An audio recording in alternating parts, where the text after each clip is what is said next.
Hellraiser 2022 is out, and with it comes the new Cenobites, everyone's favourite angel/demon flesh monster thingies. And they're back asking the important and classic Cenobite question. Do you like pleasure? Yes. Do you like pain? No. Do you like pleasure and pain combined in some weird, gross, sexy way? No. That's not at all. Stop trying to combine the two. They don't mesh. I don't like it. Or do I? So Hellraiser is back with a new film called Hellraiser. Yep, another film just called the same thing as the other film. Fantastic, yay, that's not confusing, annoying, and I'm so sick of it. Once Scream did it, and it's like, ooh, that's a fun little meta commentary on the fact that that's being done too much. I was like, we're done, right? Everyone, they've made the parody version. We're done, right? Stop. I mean, can't we just put like another word there? It doesn't matter what the word is. Top Gun Maverick did it. Just put Maverick. Why can't it just be Hellraiser Maverick? So Hellraiser 2022 brings us a new Pinhead, and they're fantastic. They are easily like the biggest highlight of the film. Their performance is chilling, upsetting. The voice is very just upsetting and unnerving. The design of the pins on the head, you know, with Pinhead, it's all pretty cooked, and I don't like any of it. Everything about it is fantastic, but in that horrible way where like, I don't like any of this. I don't like this one bit, but it is spectacular to look and like see with your eyeballs and stuff before they turn your eyeballs into flesh something. So I don't know. Yeah, I'm not as creative and inventive with my disgusting gore torture as the Cenobites, so I don't even know what you do with eyeballs. The only thing I can think is you put it in some soup and people think it's like, you know, a spaghetti ball, and they get it out of the soup and it's like, oh my god, it's an eyeball! Maybe I am a good Cenobite. I mean, I don't know. Is that inventive and good, or is that unoriginal and lame? And am I some mum who has a bunch of 12-year-olds over for a Halloween party and she's like, everybody touch the brains! But they're blindfolded, but it's just spaghetti. And you're like watching like as an adult and you're like, that's interesting that gives them any effect of horror, but that's silly and dumb. What is this review? Let's talk about Hellraiser. So New Hellraiser is an interesting film. I found all of the characters kind of quite unlikable, and I was very uninterested in them, and it got to a point where I'm like, I don't care what happens to them. I don't care if they're tortured and defeated by the Cenobites, and I feel like for a horror film like this, which is so centered around these disgusting monsters, or maybe sexy monsters, I mean, you know, I'm not going to shame anyone if they thought they were very, very sexy. I found them incredibly unpleasant to look at. I didn't like the design at all. They're very, very good designs. The fleshy, disgusting, fleshy, you saw so much flesh and blood and just I don't like it. I've never felt like such an old man before watching a film where I'm like, I just don't like these Cenobites. They don't seem like people you'd want to have over for drinks. I don't like their vibe. But a film like this, I feel like I want to invest in the main characters and I want to be able to kind of root for them in some way. Riley, our main character, is interesting and it's an amazing performance, but I didn't find her likable. I didn't find that I was caring about like if she would survive or not scene to scene. And then the side cast, like the rest of the characters, I've never cared less. And I found that really disappointing and annoying. And I felt that almost immediately. We get kind of a cold open, which I thought was spectacular and really interesting and kind of like, oh, okay, this film is going to be amazing.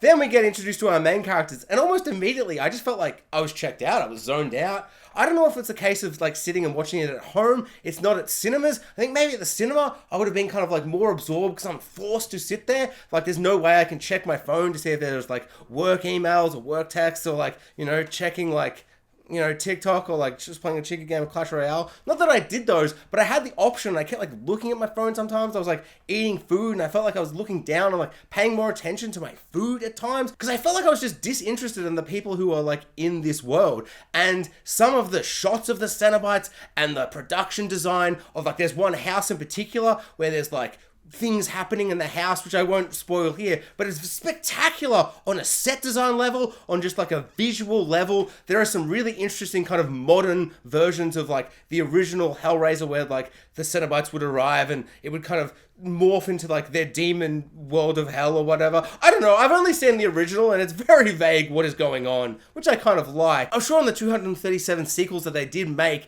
it is explained somewhere along the way, but I've seen none of them. I've only seen original Hellraiser, which I I loved as a kid. One of my favorites. Really, really loved it. And so they do some really interesting things with when the Cenobites, like, they touch the Rubik's Cube of doom and destruction, raising of hell or whatever, and it, like, summons the Cenobites. And the way that is presented to us in this film is really exciting. And I think that's when the film is at its best. Like, there's one moment in a truck or like a van or whatever, and the van just like elongates like really far, and then suddenly we're in like a, you know, hell or whatever. I don't know, the Cenobite realm of unpleasantness, or maybe pleasure. I mean, they seem to keep being like, this is pleasurable, and I'm like, that's you don't know what that word means.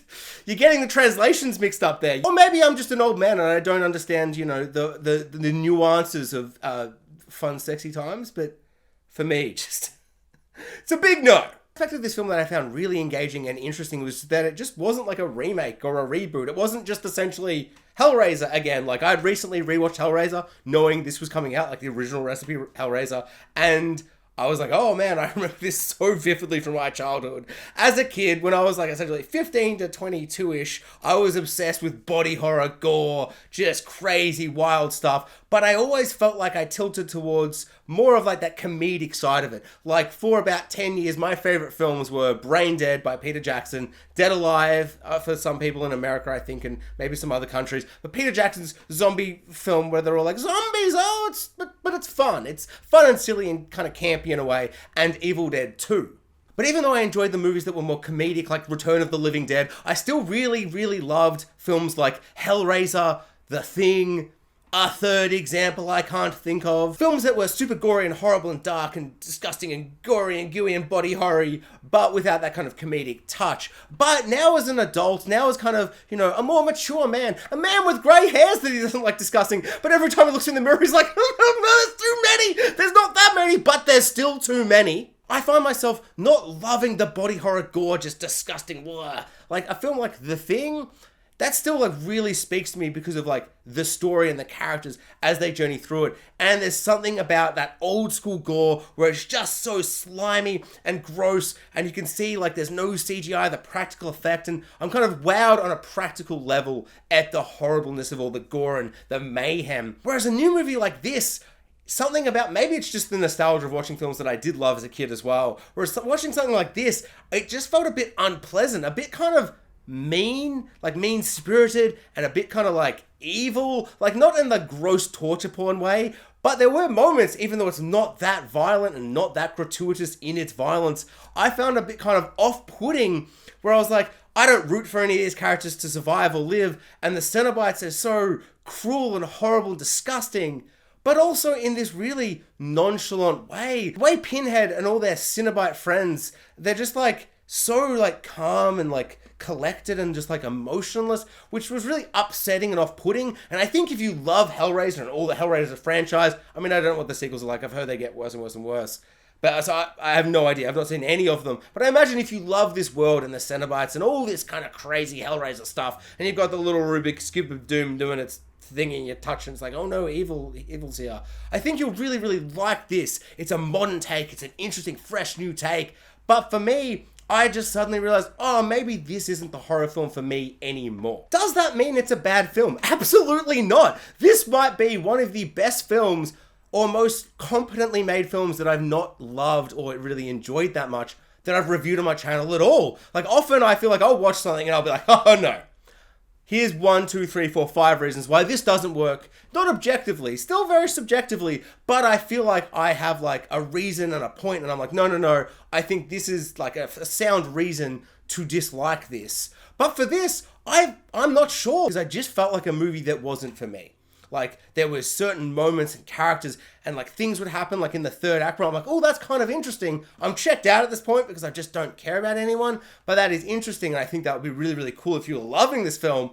But there were just so many moments of the Cenobites just standing around just being like, ugh, and you've got your classic chains flying everywhere, attaching to people's body parts, and they're like, ah! And I'm just like, this is just so cruel and horrible. And maybe I'm just not in the mood today, but it just felt awful in this really painful way. But the filmmaking and the creativity involved in some of these sequences was really interesting, and the design of the Cenobites is spectacular. They are horrifying. We've got Pinhead, they're back. Probably others that are back from the original. We've got the one that goes... He and or she or them or they or whatever the hell that demon monster is. They're back, and it's unsettling, and I did not like it. In a lot of ways, it felt like this film was trying to be one thing, and to quote like this film snobs in the new Scream movie, elevated horror, which isn't the phrase I would use. I would just say modern horror, but I think elevated horror might be the better term. Or not, I don't know. They say requel in that movie, and it's clearly legacy sequel. The phrase is legacy sequel, not requel. Requel. Just, no? Right? But your films like The Babadooks, The Hereditaries, the third example that's kind of obscure but still really good, and you're like, oh hey, you know that obscure movie that's a really good horror film? I thought I was the only one. And now suddenly you're like, oh, I respect this film reviewer because he's seen that obscure horror movie. Put that in for third example that I was giving. It felt like it was trying to do that type of horror, but I felt like the film kind of wasn't saying anything. It was all like, ooh, pleasure, pain, the whole Hellraiser thing. But it didn't feel like it was really doing anything with that. The main character, Riley, is dealing with addiction, but I don't really think that plays into the story. There's tension with her and her brother, which is really interesting at first. There's maybe 10 minutes of that right at the start that kind of sets stuff up. And I'm like, oh, this is very real and intense. It reminded me of the Evil Dead remake, where it's like, oh, okay, this character's dealing with a lot right off the bat. But I don't think, and I think that film actually did a better job at kind of making that play throughout. Whereas in this, it kind of gets dropped as soon as everyone goes, oh, we're in a Hellraiser movie, and there's a Rubik's Cube of evil, doom, and destruction, and it's all torture porny, but not that torture porny, but still very gross and weird, and we've just got to deal with this. And the fact that she's an addict and like a drunk and all that stuff kind of gets like pushed to the side, and I think there's a more interesting story that could be told somewhere in there. Nothing comes straight to mind. It just feels like that's a really great setup, and then it doesn't really feel like it gets paid off properly. And so on one hand, it tries to be this elevated horror, as the film snobs of Scream would say, but also on another hand, it's just got a bunch of creepy, ghouly, gremlin, demon boy, thingies that are the Cenobites running about just like walking very slowly, and their flesh is all ripped apart, and they're all just like, and it's kind of got that campy, cheesy factor, but it doesn't ever feel campy and cheesy and fun. But that's also just like a personal taste where I really want something to feel kind of campy and cheesy and fun at times when something's so horrific. Like I prefer villains like Ghostface. And they're all just like, look at me, look at me. Or Freddy Krueger, and he's all like, look at me. Less impressive, don't have a Freddy Krueger mask, I'm sorry about that. But there's kind of a bit of a sadistic, fun, twisted angle to them where there's just, I don't know, a little bit of humor, a little bit of like a tonal shift that's a bit lighter. Whereas when I watch the Cenobites, I think I've said it wrong half the time. I apologize for that, but also who cares? I'm sorry, clearly you care. If you're watching a Hellraiser review, you definitely care. But they're characters to me that kind of just feel a bit gross and off, and there's nothing fun about them. And it's kind of sick and twisted to be like, I want some fun in my horror movie where people get decapitated and ripped apart from their, innards and stuff. But I feel like the lack of humor does kind of detract from, I don't know, I feel like sometimes you need that to kind of balance the film. If there's no moments of heart and emotion where you're like, ooh, there's such a good character moment that makes them feel good and innocent, pure, it just doesn't balance properly. Like a good example for me is just like that, the first It movie with all the kids. Like all the kids are running about so afraid of this killer demon monster clown. But there are still moments where they're having fun and going swimming, and they're just kids having kid times. And that moment works so well to counterbalance all the horror that happens later. And I feel like this film is just devoid of any of that, and that really detracts from me from loving it and loving the characters, which for me is just in the end, it just didn't really work for me. Thanks for watching, guys. Like, subscribe, hit the notification bell, and comment below. I would love to know what everyone thought of Hellraiser 2022.